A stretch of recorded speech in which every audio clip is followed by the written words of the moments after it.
we're going to get into our next in our series of messages, the end times. No, not the songs again. The end times, what to look for. We're going to look at the third part of this. This week, we are going to look at Israel and the end times. We're going to look at this week what Israel's position is going to be in the end times. What is going to happen to Israel in these end days. Sister Stephanie, if you have your Bibles, if you can open up to the book of Numbers, chapter 33, verses 50 through 55. Numbers chapter 33, verses 50 through 55.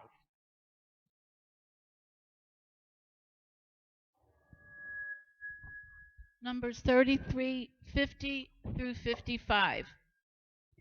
And YAHWAH spoke unto Moses in the plains of Moab by Jordan, near Jericho, saying, Speak unto the children of Israel, and say unto them, When ye are passed over Jordan into the land of Canaan, then you shall drive out all the inhabitants of the land from before you, and destroy all their pictures, and destroy all their molten images, and quite pluck down all their high places. And you shall dispossess the inhabitants of the land, and dwell therein, for I have given you the land to possess it. And ye shall divide the land by lot for an inheritance among your families, and to the more ye shall give the more inheritance, and to the fewer ye shall give the less inheritance. Every man's inheritance shall be in the place where his lot falleth, according to the tribes of your fathers ye shall inherit. But if you will not drive out the inhabitants of the land from before you, then it shall come to pass that those which you let remain of them shall be pricks in your eyes and thorns in your sides, and shall vex you in the land wherein ye dwell. YAHWAH, we thank you for this message today, YAHWAH. I ask YAHWAH that I lose my mind, YAHWAH, that YAHWAH, I only speak your words today, YAHWAH. I ask YAHWAH, you anoint my voice, YAHWAH. Anoint the ears that are hearing this message today, YAHWAH, in your precious name. Amen.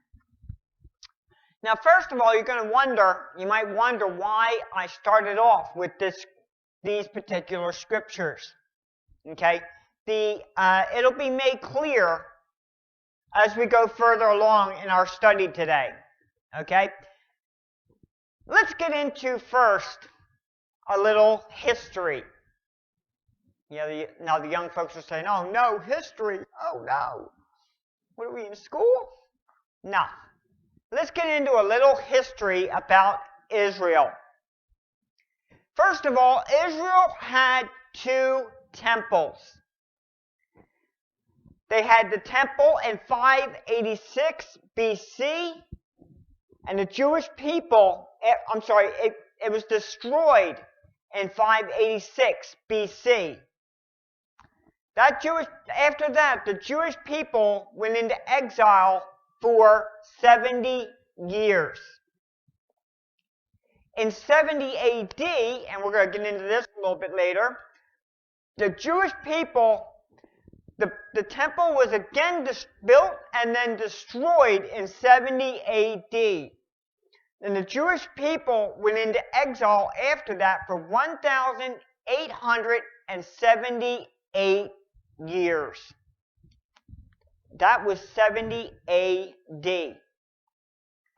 Now, as many of you know, Israel became a nation again. They became a nation on May 14th, 1948. That is what you're looking at on the screen there is the actual picture of the Palestinian Post of that day when they became a nation.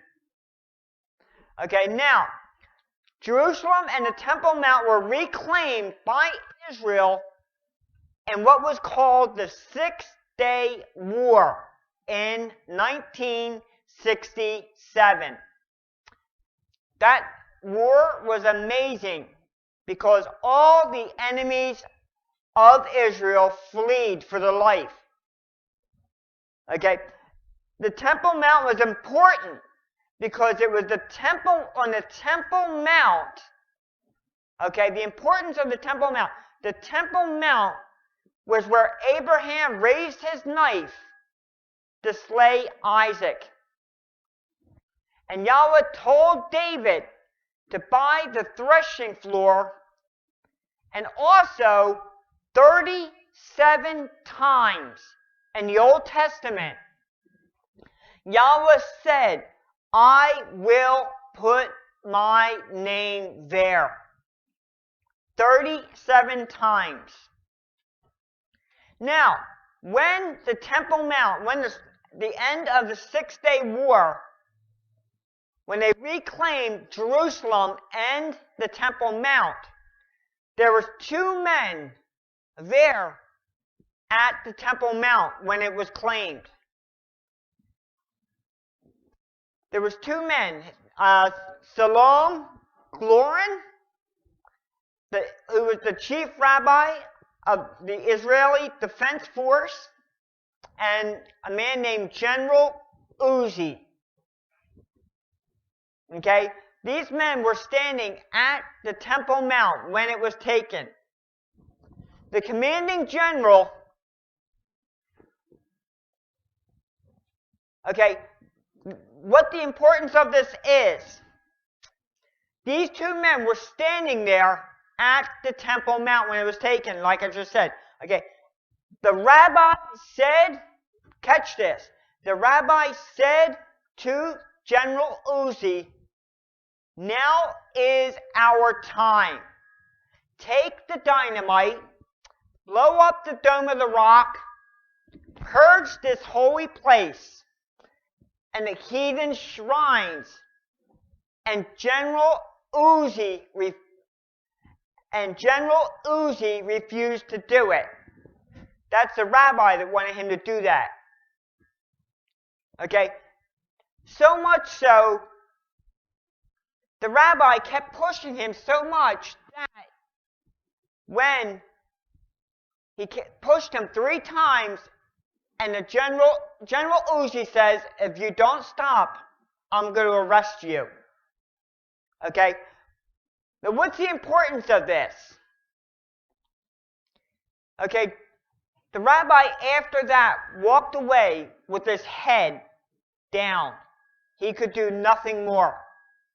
Okay? What is the significance of this? Israel disobeyed Yahweh. Israel disobeyed Yahweh. Remember our first scriptures, two of our first scriptures, verse 52. It says, then ye shall drive out all the inhabitants of the land before you, and destroy their pictures, destroy their molten images, and quite pluck down their high places. Then verse 55. Look at verse 55 real close. Remembering the context of what I just said, and and also verse 52. But if you will not drive out the inhabitants of the land from before you, then it shall come to pass that those which you let remain of them shall be pricks in your eye and thorns in your side, and shall vex you in the land wherein you dwell. Wow. As they're commanded, ye shall drive them out. They did not drive them out. They did not destroy the temple. They let them stay. Okay, now, something else amazing happened right after this Six-Day War. Okay? The Israeli government invited the Muslims to come back. They come back to and place the Temple Mount under their control, the Muslims. Now you might say, why? Why would they do that? Well, for two reasons. Number one, they feared the international community and what they would do with the Muslim holy place. Number two, the Jewish government at that time was secular.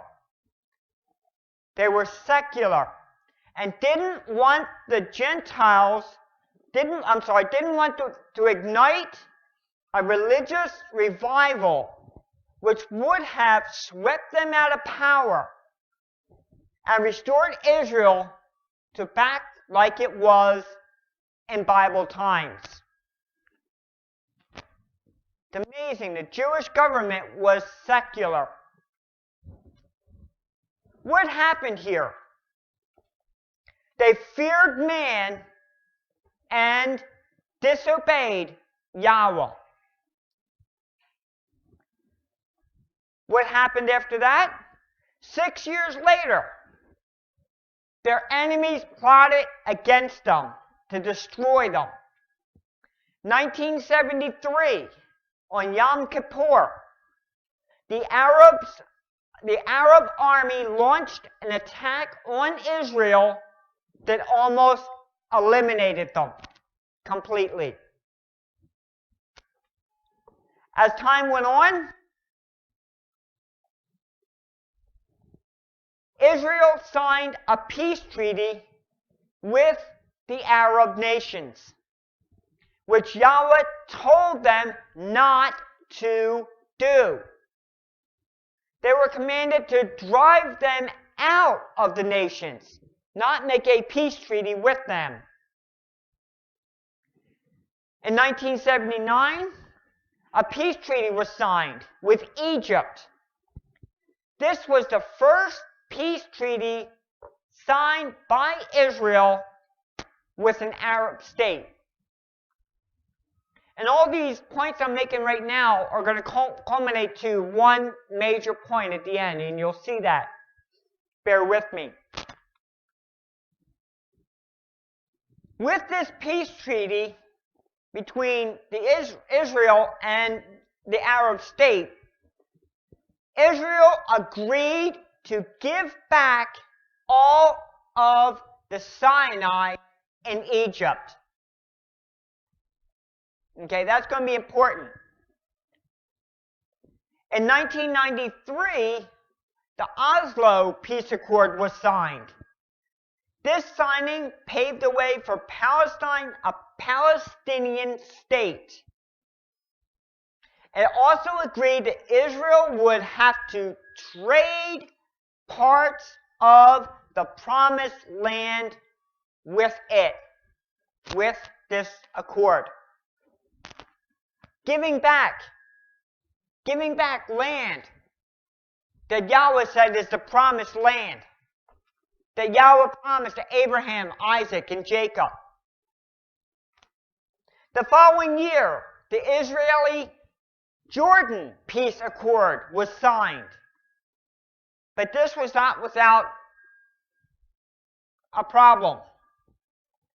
You see, the Israeli prime minister at that time, Yitzhak Rabin, was assassinated on November 4th, 1995, by Yigar Amir. This man was a radical, right-wing Orthodox Jew who opposed the peace treaty signing. In the year 2000, President Clinton wanted to still have peace in the Middle East.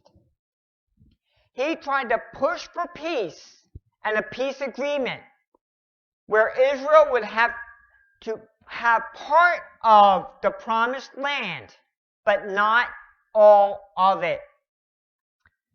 This was attended by the Egyptian President Anwar Sadat, President Clinton and Prime Minister, and the Prime Minister Menachem on September 7th, 1978.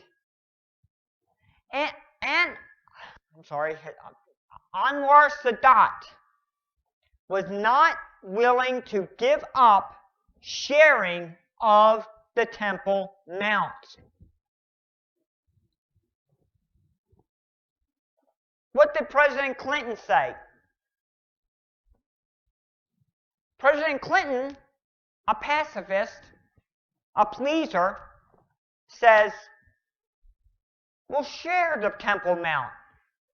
We can all worship there together.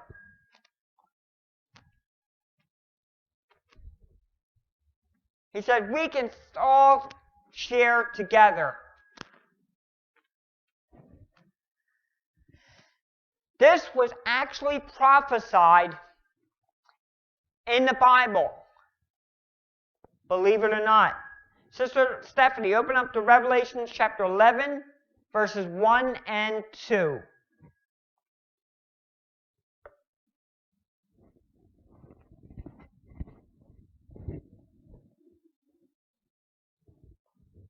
Revelation chapter 11, verses 1 and 2.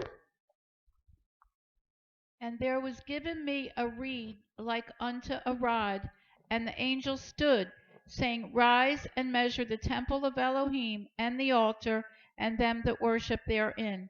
But the court which is without the temple leave out, and measure it not, for it is given unto the Gentiles, and the holy city shall they tread under foot 42 months. Okay, we see here that Yahweh told him to measure the temple. Okay, but he also said, do not measure the temple, the outside of the temple, the court of the temple, because it was going to be given to the Gentiles to trample underfoot 42 months. You see, partial, only partial. Just like we were reading on these presidents, only a partial. Share, be nice. Let's all share together. If any of you had many sons, a large family, and you were raised with brothers and sisters around you, more than just yourself or one or two more, you know how sharing goes. Okay? Now, in 2002, the U.S. Secretary of State, Colin Powell, created an agreement that presented it in April 2003 to the Palestinians and Israel. They both agreed with this agreement. Now, President Bush, after becoming president, he was the first president to endorse a Palestinian state. He tried to bring peace to the Middle East in his last year. But it was too little, too late. He had failed. President Obama is trying to bring peace to the Middle East. President Obama, when he was running, he says, I'm not going to put the peace thing in the end of my term. I'm going to put it in the beginning. And he did. And they're trying to get peace in the Middle East, although it is still not working. So the question remains, will there ever be peace in the Middle East? Yes, there will be. Although it'll be a temporary peace. It'll do three things. It will place the Temple Mount under a sharing agreement. Number 2, it will allow Israel to build its third temple. Also, it will mark the beginning of the final 7 years to the Battle of Armageddon. Now, I've read all that information about all the history of Israel to get to this point. Every Israeli prime minister disobeyed YAHWAH. How did they disobey YAHWAH? They agreed to give part of the promised land away. Each one had been removed from office shortly after that.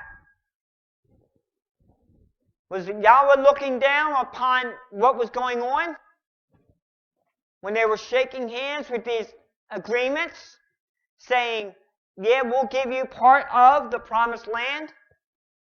Oh yes, he was. Each man was out of office shortly after doing that. Let's look at them. Let's review them real quick here. Prime Minister, I might butcher some of these names. Yitzhak Rabin. He was assassinated in November 1995. Prime Minister Shimon Peres. He lost elections in 1996. Prime Minister Benjamin Netanyahu. He was voted out of office in 1996. Prime Minister Ehud Barak. He was replaced by Ariel Sharon in 2001. Prime Minister Ariel Sharon. He was felled by a stroke on January 4th, 2006, and he has yet to gain consciousness. And finally, Prime Minister Ehud Olmert. He was charged with corruption, and he resigned in 2008. Now, our next question would be, how soon will the 7 years begin? We don't know exactly when the 7 years is going to begin. But we know this one thing. It will begin when the anti-Messiah and the international community sign a peace agreement with Israel. We'll know that the 7 years has begun.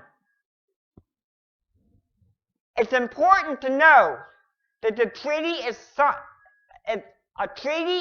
signed that does not do these things,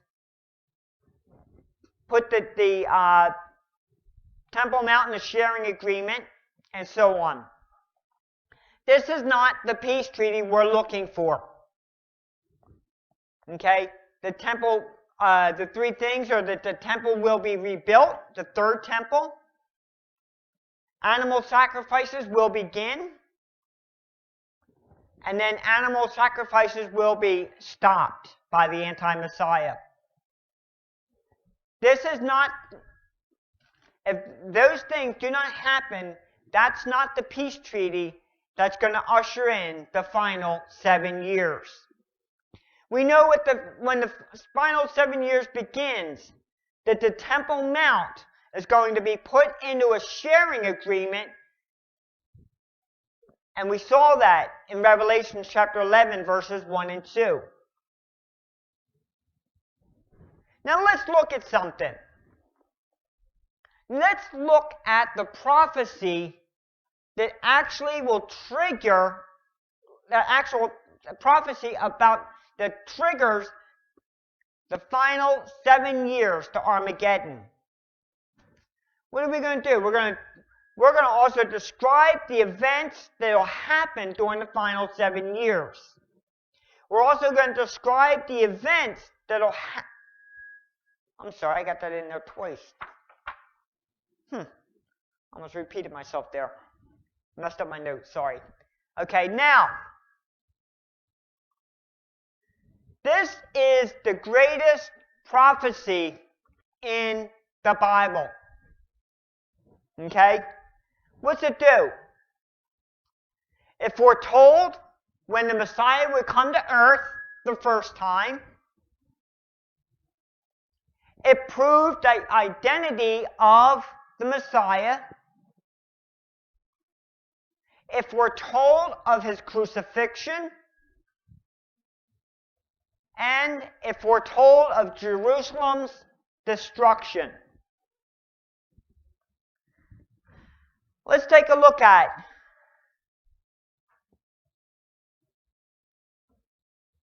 it also prophesies of the events that will trigger the final 7 years to Armageddon, and it provides clues to the identity of the anti-Messiah. Getting ahead of myself here. Okay, now let's look. Establishes the 7-year timeline of the end time events.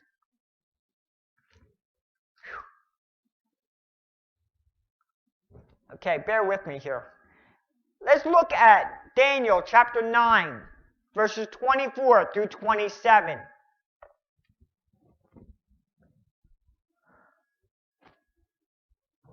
Daniel chapter 9, verses 24 through 27.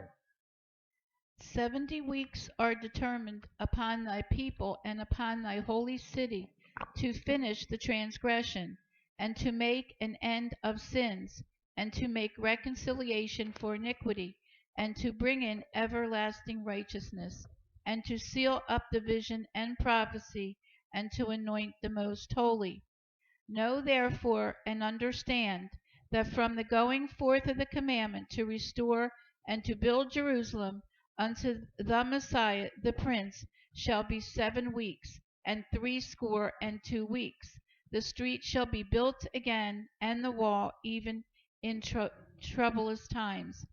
And after 62 weeks shall Messiah be cut off, but not for himself. And the people of the prince that shall come shall destroy the city and the sanctuary, and the end thereof shall be with the flood, and unto the end of the war desolations are determined. And he shall confirm the covenant with many for 1 week, and in the midst of the week he shall cause the sacrifice and the oblation to cease, and for the overspreading of abominations he shall make it desolate, even unto the consumption and the determined consummation, and that determined shall be poured upon the desolate. Okay, now, this here is a 490-year prophecy. Okay? It begins with the commandment to rebuild Jerusalem. Jerusalem was destroyed in 586 BC. This prophecy was given right after that to Daniel while he was in captivity in Babylon.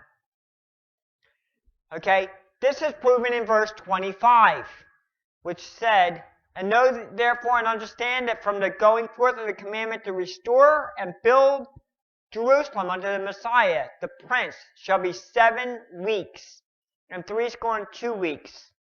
Shall the streets be built again, and the wall even in troublous times." Okay, now, one thing to note here that's important is it's not to us. It's not important when the 490 years prophecy began. that has no importance to us. The important thing to us is when it ended. But because that's when some things are really going to happen. What happened? The 490-year prophecy ended with the cutting off of the Messiah. Look at verse 26 here. After 62 weeks shall the Messiah be cut off, but not for himself. Okay, and we're going to get into the rest of that. Okay, the people.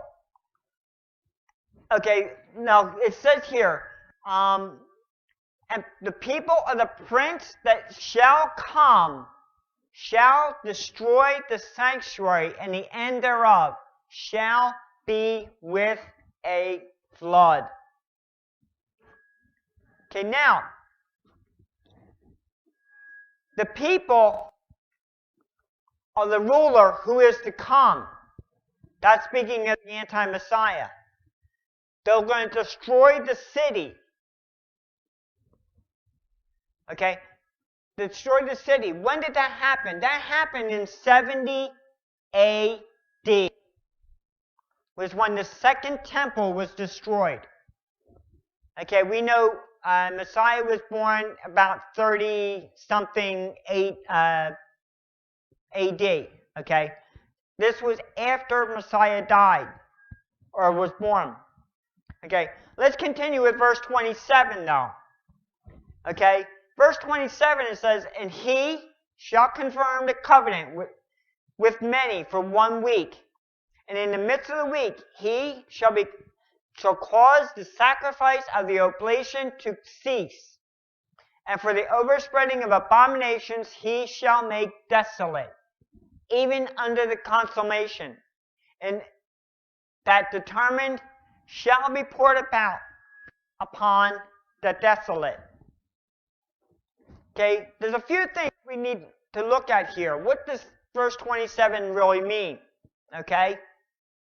There's some answers there's several questions that need to be answered from verse 27. First of all, who is the he? Second, what is the covenant? Thirdly, what is the confirmation of the covenant? Fourth, what sacrifices will he stop? And finally, what is the abomination of desolation? Okay, now we're going to look. I'm going to keep them up there for now. We're going to look at these. The first one, who is the he? Okay, this one can be answered, this question of he can be answered in the scriptures.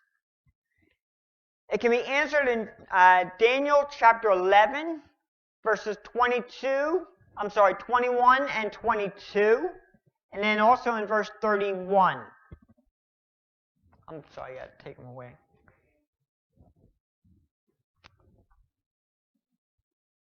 And in his estate shall stand up a vile person, to whom they shall not give the honor of the kingdom, but he shall come in peaceably and obtain the kingdom by flatteries.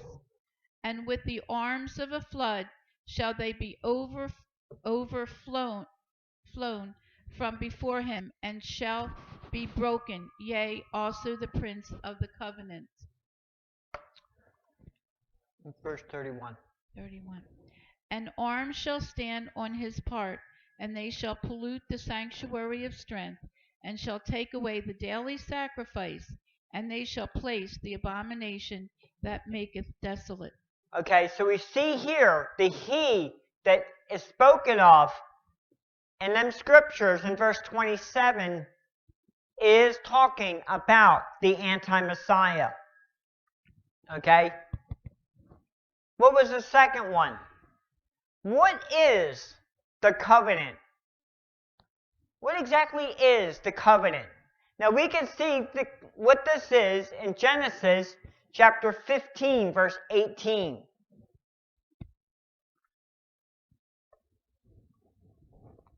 Genesis 15 and 18. In the same day Yahweh made a covenant with Abram, saying, Unto thy seed have I given this land, from the river of Egypt unto the great river, the river Euphrates. Did you catch that? Did you catch that? In that same day, Yahweh made a covenant with Abram, saying unto thy seed I have given this land, the promised land, from the river of Egypt unto the great river, the river Euphrates. He promised, he had a covenant with Abram that this land would be theirs. This land was not for any of our prime ministers to be giving away to someone else. Now, the third one. What is the abomination of desolation? The abomination of desolation is when the anti-Messiah and the international community agree that Israel has a right to exist in the Holy Land. When this peace treaty is signed, most of the Arab nations right now don't recognize Israel's right to exist. We've seen, this is the timeline we used in last week's message. On the far left there, we see the signing of the peace treaty. We now know that that is also called the confirmation of the covenant. That's when the final 7 years will begin. Up to the abomination of desolation. That's when the final 3.5 years begins. That will usher in the Great Tribulation.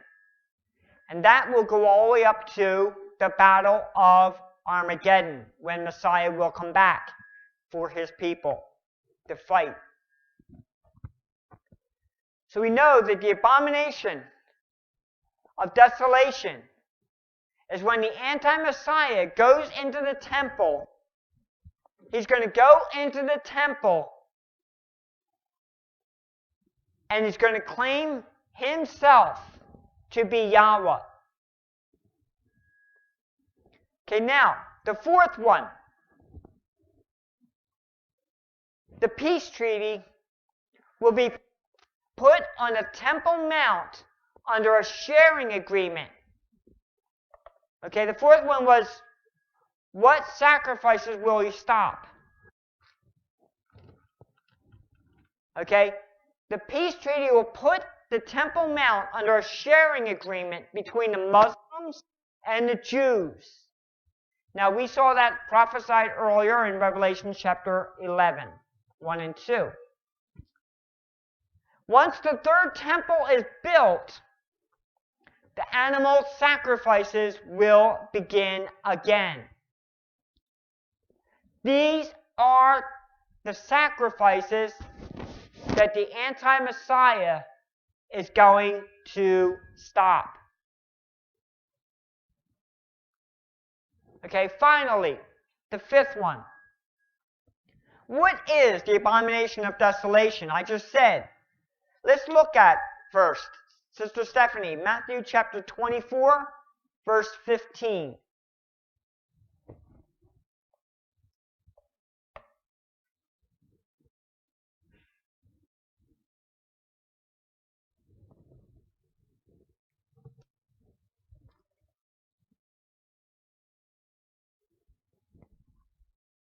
When ye therefore shall see the abomination of desolation spoken of by Daniel the prophet stand in the holy place, whoso readeth, let him understand. Okay? 16. No, just, yeah, I'm sorry, 16. Then, No, I'm sorry, just 15. Just 15 there. I'm sorry. Okay, now, the confirmation of the covenant was the signing of the peace treaty. Now, the abomination of desolation, we see in Matthew chapter 24, verse 15, that the abomination of desolation stands in the holy place. The holy place here is the temple, or at least the Temple Mount.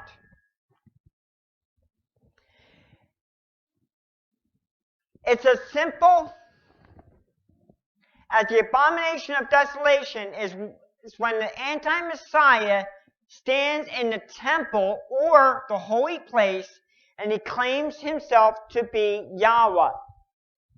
Now we can also see this described more in detail in 2 Thessalonians chapter 2, verses 3 and 4.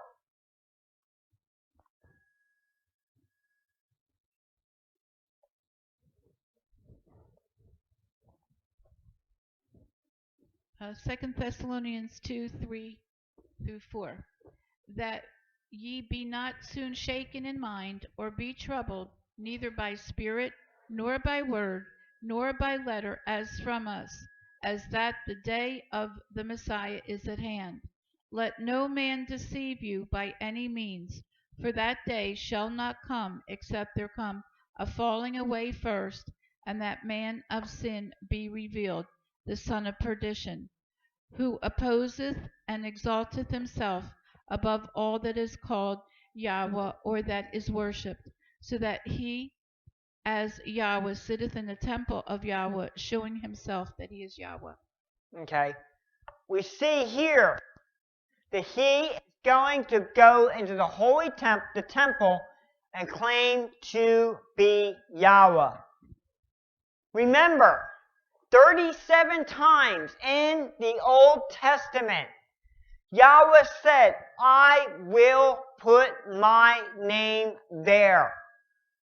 That's why the anti-Messiah is going to go there and say, I am Yahweh. I am the ultimate authority here. That's called the abomination of desolation. Finally, I'm going to close with this. How close are we? Right now,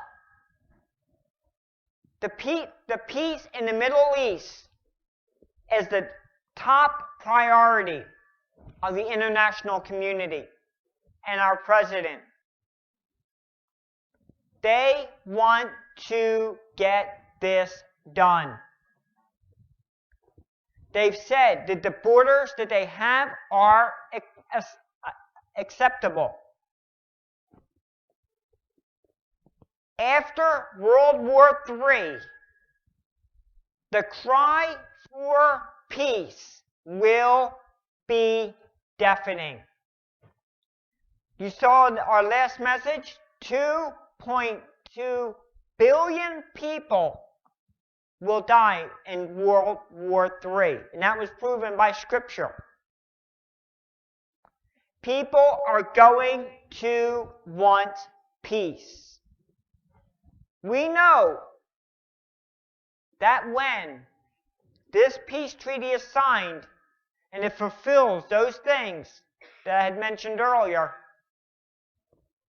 sacrifices being started and then stopped and so on, that the 7 years has begun. I want to thank all those who are online and have watched this message.